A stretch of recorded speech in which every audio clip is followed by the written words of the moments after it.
I asked our students what questions they got in IELTS speaking exams recently, and they sent me a list from real tests. In this video, I combine these questions with something even more powerful. The 10 most common question types, each testing one specific skill. And once you understand what the examiners are actually testing, you'll be able to answer in a simple, natural way that can score a band 8 or 9. So, the first reported topic is shoes. And our first question is, do you prefer comfortable shoes or fashionable shoes? Now, when you hear a question like this, what is the examiner testing? They're checking if you can compare two things in English. In this case, comfortable versus fashionable shoes. It's a comparison question. And your job is simple. You make a choice, you give a reason. And if you can add a little contrast, even better, because it makes your answer sound real and complete. Let's listen to a sample answer that would work really well. I'd say I usually go for comfort, especially for everyday life, because I'm on my feet a lot. But if I'm going somewhere nice, I choose something more stylish, even if it's not the most comfortable. So I'd say it depends on the situation. The former IELTS examiners I work with always say that they don't look for big, impressive words. But they do check if you know specific vocabulary to convey your thoughts precisely. So here are a couple of great expressions when it comes to shoes. On my feet, it means you stand or walk a lot. Stylish, this is a natural alternative to fashionable. And if you want a quick structure you can reuse for any question like this, it's basically, I usually prefer this, especially like a certain kind of it, because of a certain reason. But if circumstances change, then I would choose something else. So it depends. Alright, so now we stay on the same general topic, but the examiner shifts into an opinion. Do you think it's worth buying shoes from a famous brand? Now, this is testing two main things. First, can you give a clear opinion? And second, can you support it instead of just saying yes and stopping? So here is how to give a strong, balanced answer. I'd say for basic everyday shoes, I don't think a big brand is always worth it because you're often paying for the name. But for something like running shoes, I actually think it may be worth spending a bit more because comfort and support really matter. That said, I still check reviews because some cheaper brands are surprisingly good. This works well because it gives a clear opinion and it supports it with reasons. And it also adds one balanced point at the end, which makes it sound very natural. So here are a few topic words. Be worth it. It means you pay more, but you get something better. And paying for the name is quite the opposite. It means you pay for the brand, but the product is not better. And if you want a simple structure to inspire your opinion questions or your answers, it's this. I'd say, and you give your opinion, mainly because, and you give your reason. That said, and then you add a counter-argument. You look at your opinion from a different angle. Alright, let's move on because the next type is extremely common in part 1. The question may sound simple, but it's actually a big opportunity to score well. What do you like about the town where you live? A lot of exams begin with some questions about where you live. So this is a very common question. And it asks for your reasons. And here is a really common mistake. It's saying something like, well, it's convenient and safe and modern, and my friends live there, and basically you just give a list of things. But the problem is, you don't really go in depth, and there is nothing in that answer for the examiner to reward. So here is a better approach. Choose one idea, develop it with a detail or an example, like a short example, and then add the second idea if you still have time. Here is how to do it. I like it because it's really convenient. Most places I need, like shops and cafes, are within walking distance. So day-to-day life is easy. And it also feels quite calm, especially in the evenings, which I really appreciate. Do you see what makes it stronger? It's not just it's convenient. It explains what that means in real life, and then it adds a second point. But it still stays simple and natural. Here are a few topic words you could use. Within walking distance, it means you can walk there. Or day-to-day life. This is a nice expression. And here is a structure you could use for this question type. You say, I like it because, and you give your reason. Then you add an example. For example, and then, and another thing I like is, and you add your second reason. Now let's keep the same topic because where you live is a topic used all the time. And after the question, what do you like about your town? You might get something like, do people of all ages live in your area?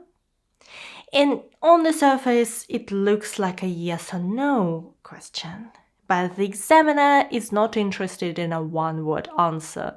They're checking whether you can answer clearly and expand your answer without waiting for them to ask why.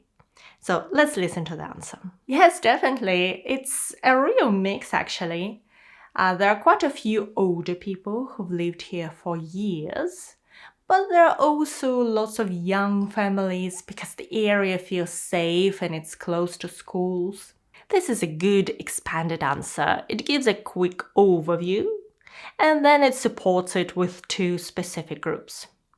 It sounds like normal speaking, but it still shows the range. Now, let's switch to the next topic, reported on recent exams, and the next question type. Our topic is lists. How often do you make lists? This question is testing whether you can talk about habits naturally and accurately. And a common but not a very good answer would be something like, I do it 3 times per week. It's just so unnatural. Here is a better answer. Quite often, actually, I make a quick to-do list most mornings, especially when I'm busy, because it helps me to stay organized. I don't write long lists, but I usually note down the main things so I don't forget. And here are a few nice phrases you could use.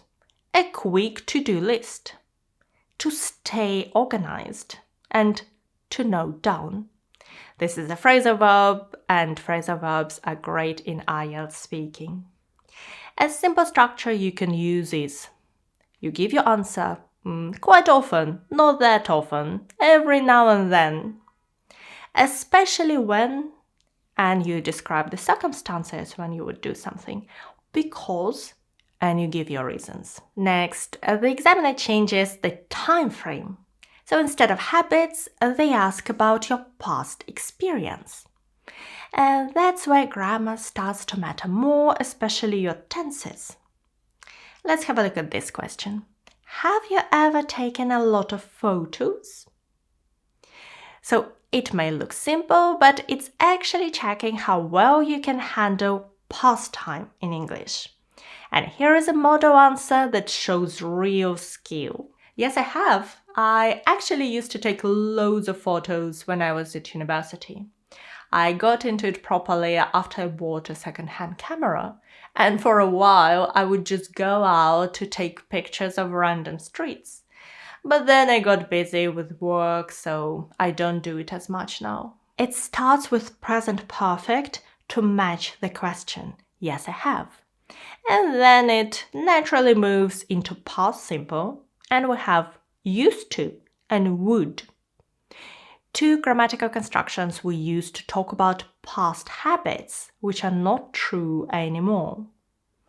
And then the sample answer adds a clear now versus then contrast, which is a very easy way to sound more fluent and organized. And here's some great vocabulary to memorize. Second-hand. Not new, you bought it from someone else, usually cheaper. And to get into something, I got into photography. It means to start enjoying it and doing it more seriously. Now, there is another type of question that requires a good command of English tenses. But first, I wanted to remind you that if you'd like to have a library of challenging IELTS speaking topics with sample answers and extra vocabulary, you can find it in the IELTS speaking library, which covers over 40 topics from real exams and will regularly update it. You may even be extra lucky and get some of those questions in your exam, although this is definitely not guaranteed. You can also download the questions only without the answers for free on our Telegram channel. Both are linked in the description. And now on to our next challenging question. Would you like to live in another place? This question checks whether you can talk about a hypothetical or unreal situation. And the examiner is listening for your use of would and natural future language. Yes, I think I would, at least for a while. I'd love to experience a different lifestyle, maybe somewhere a bit warmer. But I wouldn't want to move permanently because all my friends and family are here. So I'd see it as a temporary chapter and then come back home. In this answer, we use would or I'd throughout. I think I would. I'd love to. I wouldn't want to. And then we're talking about moving somewhere, and that move may be permanent or forever or temporary for some time.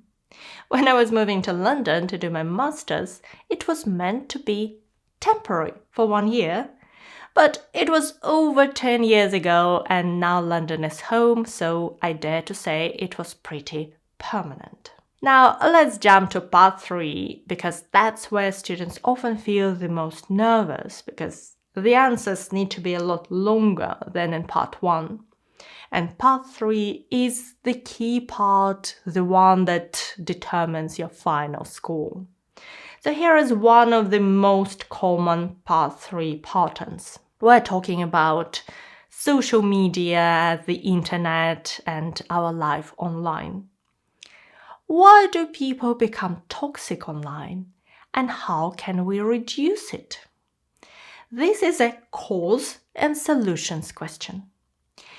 These may be asked as 2 questions, one after another, or actually as a single question which would require a shorter answer. And a very important point to remember is this question is not asking for your personal stories. One big reason is anonymity. People say things online they would never say face-to-face because there are fewer consequences. Another reason is misunderstanding, because tone is hard to read in text, so small disagreements can escalate quickly. To address this, platforms can improve moderation, but I also think that people need to learn how to disagree respectfully and check information before reacting.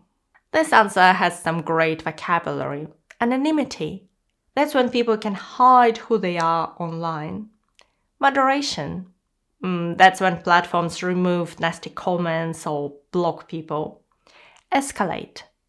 When a small argument grows quickly, it escalates. And this answer would get a high score partly because it has a very good structure, which you could use in your answers too. So you say, I think one big reason is, you give the reason, because, you explain. Then another reason is, again, because, you explain. And to address this, and then you offer your solution. Now the next question is a little bit tricky and provocative. Yes, examiners may do that. Here it is. is what people say online usually accurate? Or is it often dishonest? So you need to evaluate two opinions. And it's clear that it's not one or the other. So examiner wants to see if you can present a balanced opinion. Not just a strong opinion, but use more careful language. Here is how it's done. I'd say it's a mix. Some people share really useful information, especially when they're experts or they include evidence. But there is a lot of exaggeration, and sometimes people twist facts to get attention. So I wouldn't automatically trust something just because it's popular. I check the source first. So first of all, this is a high-level question, and we use some high-level vocabulary if we can help it. For example, evidence. That's proof or something you can show, not just your opinion. Exaggeration. When someone makes something sound bigger or more dramatic than it really is, well, we see a lot of that online. To twist facts. That's when someone takes real information but then presents it in such a way, in such a weird angle that it supports a very different story. So for evaluation questions, here is a great structure. So first of all, you express your balanced opinion. I'd say it's a mix. Then you present one side and the other. On the one hand, on the other hand. And then you give your opinion. So I wouldn't, or so I tend to, and you say what you think. Now, a really natural follow-up is, what can we do about it? So the question is, what can people do to avoid being misled by news on social media? Examiners love this because it pushes you into giving suggestions. A very clear skill. Let's listen to the answer. The main thing is to slow down a bit. People should check where the story comes from, not just share it straight away. It also helps to look at more than one source, because if a story is real, you usually see it reported in a few places. And honestly, if something feels too shocking, it's often a sign that it's designed to get clicks. This answer uses recommendation language, naturally. People should, or it helps to. And there is some great vocabulary, like misled, basically tricked into believing something that isn't true, or source, where the information actually comes from. Get clicks. So that's when something is made to grab attention even if it's not true. So far, we've been talking about parts 1 and 3. But of course, part 2, your 2-minute presentation, is key for a high score. And I asked a former IELTS examiner for some insider tips that could help you answer even the trickiest part 2 topics. And here is the video. Thank you so much for watching me today. Good luck with your preparation and your exam.